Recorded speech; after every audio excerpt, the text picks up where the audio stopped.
చంద్రబాబు కావాలా జగన్ కావాలి ఈసారి? చంద్రబాబు కావాలి మాకు. ఎందుకు? చంద్రబాబు నుంచి మాకు ఉపయోగాలు ఉన్నాయి. ఎన్ని ఉపయోగాలు ఉన్నాయి? మాకు వ్యవసాయంలో మన షేరు పడిపోయినా కూడా డబ్బులు ఇలా మాకు వ్యవసాయం గురించి చాలా ఇబ్బంది పెడుతున్నాడు మమ్మల్ని. ఇచ్చిన వాళ్ళకి ఇస్తున్నాడు కానీ మొండ మొప్పులకి వాళ్ళకి 45 సంవత్సరాలకు డబ్బులు వీళ్ళకి ఎందుకు అసలు? 45 సంవత్సరాల మనిషి ఎంత వయసులో ఉంటుంది? ఆ మనిషికి 18 ఎందుకు? రైతులకి పడిపోయి షేర్లు మనిషి రోజు నీళ్ళలో ఉన్నాయి. ఏమన్నా డబ్బులు ఇచ్చాడా? ఇలా అందుకని చెప్పి మాకు చంద్రబాబు నాయుడే కావాలి. ఓకే, అది మరి ఈసారి జగన్ వస్తారు మళ్ళీ అంటున్నారు ఏంటి? వస్తే మేము పోతాం ఎటుకొట్టు ఊరు వదిలిపెట్టి వెళ్ళిపోతాం. రాకూడదు అయితే? వస్తే రాకూడదని మా ఉద్దేశం. ఇక్కడ బాపట్లలో మరి వేగేసిన నరేంద్రవరం కావాలా లేదంటే కోన రఘుపతి కావాలా? మాకు నరేంద్రవరం గారే కావాలి. ఎందుకు నరేంద్రవరం?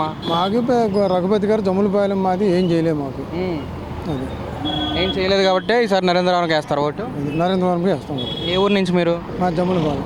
ఓకే, మరి అక్కడ దొమ్మలపాలెంలో ఎక్కువ శాతం ఎటువైపు ఉంది గాలి? జమ్ములపాలెంలో గాలి ప్రెసిడెంట్ పదవి అయినా మాది ఇప్పుడు జమ్ములపాలెం తెలుగుదేశమే. మా తెలుగుదేశం జమ్ములపాలెం ఎవరు వచ్చినా రాదు.